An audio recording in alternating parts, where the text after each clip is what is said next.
Earlier this year, we predicted that 2017 for drones would be all about size, and we reviewed a few drones with folding arms, such as the Wingsland S6 and the Eachine E50. Well, folding drones just got even smaller.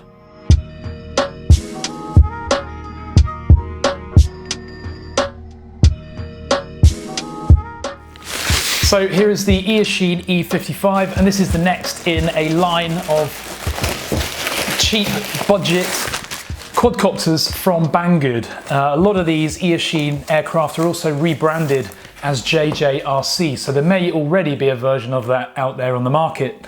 It's packaged really nicely as usual from Banggood. It arrives nice and safely, and lots of padding there as well. Little window here of the quadcopter and a feature list. So this is a folding drone. It's got altitude hold, takes photos and video, one key takeoff and landing, headless mode, which is good for beginners. It can do 3D flips, and it's also got speed control, so sensitivity control basically. So packaging is quite tidy as well. Again, this would make a nice gift like the Eachine E50 that we looked at before. Getting instruction manual, we get a neat little kind of quick start guide here as well. Not quite sure why there's two manuals. Now I've opted for the ready to fly version, which includes a transmitter. There is a BNF version which doesn't include a transmitter and only includes the phone control. So the benefit of the transmitter here is you're not just controlling it via the phone, you've got a physical transmitter, which is always a bit better. So besides the instruction manual, inside the box, as I said, we get the transmitter. This is a mobile phone holder. So if we unclip this bit on top of the transmitter and slide that in like that, there you go. So now you can clip your phone into that. That's spring loaded as well, so that whilst you're flying, you've got your app on the phone here. So that's nice and neat. We get a small accessory bundle which incorporates a USB charger that we're used to seeing with most of these budget quads, a screwdriver, and also some spare blades for the propellers as well, which is quite nice. And then onto the quadcopter itself. So it's available in two colours, black or red. I've chosen the red one here. I've also chosen the version that includes the transmitter, which is about £30, which is about $35. The version without the transmitter, where you fly it just with the app on its own, is about $5 cheaper. Now, besides the fact that this is a budget quadcopter, it does feel really nicely made. And if we just fold the arms out here, they don't actually click into place. They just fold out to their extent as far as they'll go, and then they stop. So just be very careful not to force those arms when you're folding them out. So even with the blades folded out, you can see this quadcopter is still tiny, and it fits quite happily in the palm of my hand. Now if we just take a quick weight reading, the battery is installed in the quad right now, and with the battery installed, it comes in at only 46 grams, so that is super lightweight. So on top of the quadcopter, we've got a power button which you have to hold for a few seconds to turn it on. The arms are quite cleverly designed actually. The motors, rather than being vertically mounted, they're actually horizontally mounted and built into the arms of the quadcopter. So there's a little gearbox system of some form to drive these props. Looking around the sides of the quadcopter, and we've got the tiny little camera. Now my first concern is that that camera is very inset into this frame. So you can see the lip on the frame here is quite extreme because of having to house the props when they're folded. So my concern would be that that camera is not going to see a lot. In addition, the camera is facing straight out horizontally. It's not angled down at all. But this is a budget quadcopter. Don't expect amazing photos from it. It's just a toy, really. On this side, we've got the tiny little microscopic antenna for the 2.4 gig Wi-Fi connection to the phone. And then turning the quad over, we've got some small rubber feet here for landing. And then we've got the battery bay. So if we just open that up, and there's a tiny 1S 300 milliamp battery in there. So that really is a tiny battery. It comes unplugged, so the first thing you need to do is open up the battery bay and plug that battery in very gently, tuck it back into the battery bay, and then shut the door on that. There we go. A quick look at the transmitter now. So at the bottom we've got an on and off button. We've got two analog control sticks at the top, and that's obviously for pitch, roll, throttle, and also yaw. We've got two digital sets of control buttons below those. Now the ones on the left are actually for some of the features of this quadcopter. So we've got one for headless mode, for the takeoff and landing, and also one button start. I'm not quite sure what that is. On the right hand side we've got the fine tuning. So if your quadcopter drifts to the left or to the right, you can use these buttons to trim the quadcopter out. On the top of the transmitter there are some shoulder buttons here. So there are 4 buttons here in total. On the left hand side we've got one for the photos and for video, and on the right hand side we've got one for setting the sensitivity of the aircraft, and also one to make it roll. On the rear there is a battery flap, and it takes 3 lots of AAA batteries. Now they don't come with it, so you're going to need to buy some of those. Overall, considering the price, this is a nice bit of hardware, so it's going to be very interesting to see how this flies.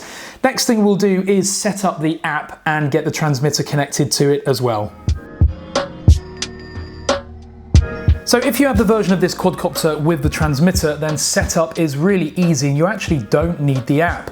If you just want to fly it as a basic quadcopter, then you can just use the transmitter and the quad alone. Now the instructions are not very clear on how to set it up, and the other thing to note as well is that this quad is symmetrical virtually, so once you fire it all up, make sure you have the quadcopter facing the right way around, otherwise you're going to fly it straight into yourself. On top of the quadcopter there is a little arrow, so that is facing away from you. Make sure that's how you have the quad orientated before you give it any power. So the way to bind the two devices, I found this works best. Turn on the quadcopter and wait for the lights to start flashing. There we go. Once they're flashing, turn on the transmitter and wait for it to beep. And then give minimum throttle, maximum throttle, and minimum again. And then it will beep and the lights will stop flashing, and that shows that they are successfully bound. So once the two are successfully bound, you now use the left hand cursor button here to start and stop the propellers. So if we press it once, the propellers start, press it again, and they stop. Now you can also use that as an emergency cutoff in flight if you need to stop those propellers quickly.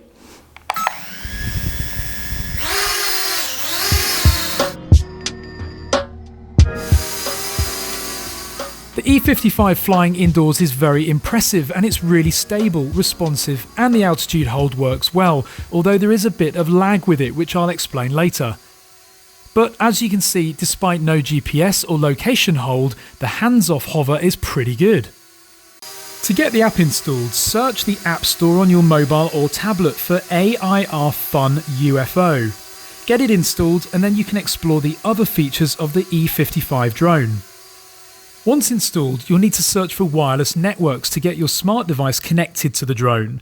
So one called AIR Fun _UFO will be visible. Click to connect to it and then switch back to the app. Once back in the app, you'll immediately see a live stream from the drone's camera, and it's pretty good with minimal latency, although the quality of the image, as expected, is only just acceptable. But before judging too fiercely, remember that this is a budget drone. There are a number of icons across the top of the app, but one grabbed my interest immediately, called 3D, and upon pressing it, the screen is split into 2, which would allow you to insert your phone into a VR headset for a really immersive experience. The Rev button, which is short for reverse, this flips the image on your smart device, but I'm not really sure why. The off and on button toggles the app controls for the quadcopter so that you can fly it via the app rather than via the transmitter. There is also tilt and gyro control options available, which work brilliantly with this quad, just the same way as they did on the E50. The central yellow button with the 2 arrows enables and disables altitude hold mode, and the quad doesn't seem to provide options to fly until you enable this option. After doing so, a quick press of the launch button, bottom left, fires the drone up into the air. At this time, I'm controlling the quad via the app controls, and it is really responsive, but this quad doesn't like wind due to its minimal weight, and so I'd really only recommend flying it indoors or on a very, very calm day. In terms of flying characteristics, it flies just like the Elphi E50, and in fact I suspect that it's the same powertrain. It is definitely almost an identical app, and so I won't spend too much time talking about the way it flies.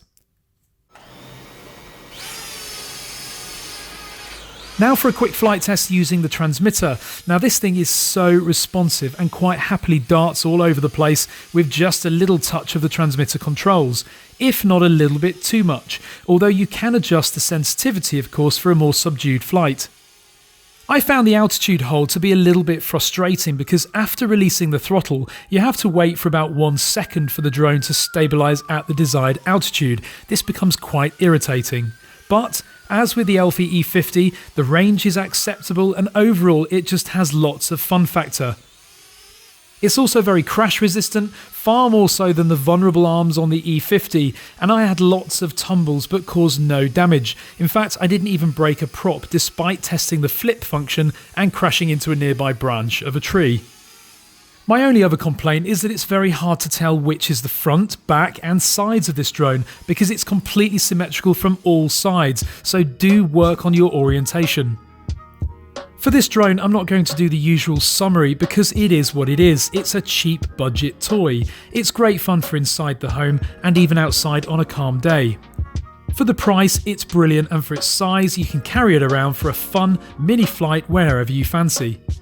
Links to buy the E55 are in the video description, so please be sure to comment below, give the video a thumbs up and of course keep subscribing. This coming Monday and Tuesday we'll be putting live 3 videos for our review of an exclusive brand new racing drone product, of which we are one of the first to review globally, so click subscribe now. Thanks for watching.